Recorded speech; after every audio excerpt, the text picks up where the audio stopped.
हाँ जी मित्रों ਤੁਹਾਡੇ ਨਾਲ मैं एक गल करना चाहना। वीडियो अगली देखनी होए देखियो या ना देखियो, लेकिन आ मेरी गल जरूर सुन के जाओ।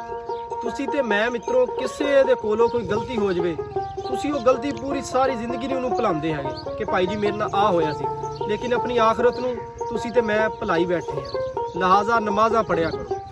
मित्रों यार उन्हीं उठ के सैरी दे टाइम मैं कहा यार जल्दी जल्दी जाके रखिए रोज़ा। मित्रों यार उन्हीं पहुंचे छाते मां दे हत्थां दे गरमा गरम आ गए 2 पराठे नाल आ गया जी मटरां दा सालन मूंह दे विच आ गया फौरन। रमजानुल मुबारक दा अज दस्सां ते मित्रों है जी 11वां रोज़ा कीती मां दे हत्थां दी गरमा गरम सैर। यार उन्हीं पहुंच गए मित्रों फिर राजा सजाद दी दुकान ते मैं कहा यार कोई करा लिए कटिंग। मित्रों गई या हो मैनू तां लगी बेहतरीन, तुसी दस्सियो कमेंट दे विच कटिंग कैसी लगी। दा जावा अज जुम्मतुल मुबारक सी, मैं कहा यार फिर जुम्मे वाले दिन तां नाना चाहिदा। यार उन्हीं पहुंच गए पहलवान दे कोल, उन्होंने पूछया मैं कहा यार गोश्त दा की रेट। यार मुर्गी दा रेट है सिर्फ 620 रुपये। मैं रह गया सुन के तो यार उन्हीं पहुंच गए मस्जिद विच रमजानुल मुबारक दा दूसरा जुम्मतुल मुबारक पढ़। जी अवाम दा देखो यार कितना ज्यादा लग्या होया रश, यार दिल नू आ जांदा सुकून। नमाजियां दी तादाद अपने खुतबा बयान कीता, उस तो बाद होगी जी नमाज़े जुम्मतुल मुबारक दी जमात खड़ी। असीं जुम्मा पढ़ के घर मित्रों घर ता यार दिल नहीं लगदा। यार हुणी आ गए फिर एक बारी बाहर। भाई नू पूछया मैं कहा यार खुशबूआं कादियां आ रही, कहंदा यार वो सामने नजर मार पकदी पई आ देख। पूछया मैं कहा यार कादी खुशी जी पक रही है देख, कहंदा यार अज हैगा मेरे दादे दा खतम। दी जे सूरते हाल दिखावा मित्रों बदल होए आ यार माशाअल्लाह बड़ा स्मैक्सी जिहा मौसम होए हो गया सी। फिर नमाज़े असर दा पहला काम नमाज, बाकी काम बाद च। नमाज पढ़ के आ जांदा दिल नू यार सुकून। वकील नू पूछया मैं कहा यार आ कादे वाली देख पक रही है, कहंदा यार ए पक रही है सब्जी वाले चावल। सारा इंतजाम जेड़ा कीता जा रहा मित्रों हैगी है मस्जिद दे विच अफतारी। मित्रों चक्किया पतीले दा ढक्कन एह जी आ रही सी खुशबूआं छड्ड गल्लां। शकील दे हाथ दे विच मित्रों यकीन करो बड़ा जायका यार, चावल खा के स्वाद सारा ही आया। भाई मित्रों नमाज पढ़ के लंघदे पे आ, सारिਆਂ ਨੂੰ ਕਹਿੰਦੇ पे ਆ जी ਤੁਹਾਡੀ ਹੈਗੀ ਅਫਤਾਰੀ ਅੱਜ ਮਸਜਿਦ। ਦੇਖਾਂ ਤੇ ਨੰਨੇ ਮੁੰਨੇ ਬੱਚੇ ਚੜੇ ਹੋਏ ਆ ਰੇਤੇ ਤੇ, ਮੈਂ ਕਿਹਾ ਯਾਰ ਥੱਲੇ ਲੱਥੋਂ ਮਸਜਿਦ ਦਾ ਰੇਤਾ ਨਾਲ ਹੀ ਡਰ ਕੇ ਲੱਥ ਗਿਆ ਜੀ। ਮਿੱਤਰੋ ਮੇਰੇ ਮਹੱਲੇ ਦੇ ਸ਼ਰਾਰਤੀ ਮੁੰਡੇ ਜਿਹੜੇ ਖੇਲਦੇ ਰਹਿੰਦੇ ਆ ਕ੍ਰਿਕਟ ਮਿੱਤਰੋ ਹੋ ਗਈ ਨੋ ਬਾਲ। ਉਹਨਾਂ ਬੱਚਾ ਮਿੱਤਰੋ ਲੈ ਕੇ ਜਾਂਦਾ ਪਿਆ ਇੰਨੇ ਛਾਪਰ, ਮੈਂ ਕਿਹਾ ਯਾਰ ਇੱਕ ਛਾਪਰ ਮੈਨੂੰ ਵੀ ਦੇ ਦੇ, ਉਹਨੇ ਵੀ ਨਾ ਨਹੀਂ ਕੀਤੀ। ਬਾਅਦ ਜੀ ਯਾਰ ਉਹਨੇ ਪਹੁੰਚ ਕੇ ਹਾਈ ਸਕੂਲ ਇੱਧਰ ਦੇਖਾ ਤੇ ਮਿੱਤਰੋ ਖੇਲਿਆ ਜਾ ਰਿਹਾ ਵਾਲੀਬਾਲ। ਮਿੱਤਰੋ ਚੈੱਕ ਕਰੋ ਲਾਈ ਹੈ ਦਾਨੀ ਭਾਈ ਨੇ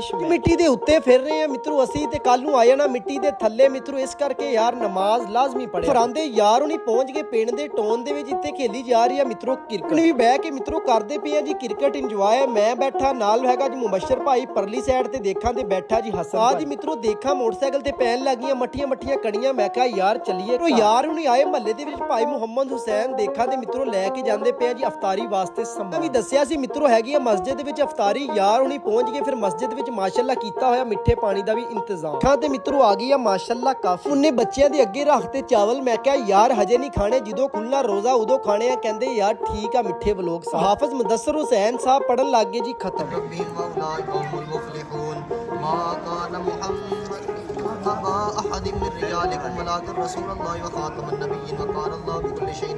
ਪਹੁੰਚੇ ਮਿੱਤਰੋ ਯਾਰ ਉਹਨੀ ਘਰ ਨਾਈਸ ਮੁੰਡੇ ਵਾਸਤੇ ਪੈਂਦੀ ਪਈ ਸੀ ਪਲੇਟ ਦੇ ਵਿੱਚ ਮਾਂ ਦੇ ਹੱਥਾਂ ਦੀ ਗਰਮਾ ਗਰਮ ਬਰਿਆ। ਮਿੱਤਰੋ ਰੋਜ਼ਾ ਗਿਆ ਸੀ ਖੋਲ ਪੜੀ ਮਿੱਤਰੋ, ਫਿਰ ਬਿਸਮਿਲ੍ਲਾ ਖਾਦੀ, ਫਿਰ ਅਜਵਾ ਖਜੂਰ ਦੇ ਨਾਲ ਯਾਰਾਂ ਨੇ ਖੋਲਿਆ। ਹੈਗੀ ਸੀ ਅੱਜ ਜੁਮੇ ਦੇ ਵਿੱਚ ਨਮਾਜ਼ੀਆਂ ਦੀ ਤਾਦਾਦ ਉਵੇਂ ਹੈਗੀ ਅੱਜ ਮਗਰਬ ਦੇ ਟਾਈਮ ਮਾਸ਼ਾਅੱਲਾ। ਜੀ ਮੈਨੂੰ ਦਿਓ ਇਜਾਜ਼ਤ, ਆਪਣਾ ਖਿਆਲ ਰੱਖਿਓ, ਨਮਾਜ਼ ਕਾਇਮ ਕਰਿਓ। ਪਾਕਿਸਤਾਨ ਜ਼ਿੰਦਾਬਾਦ।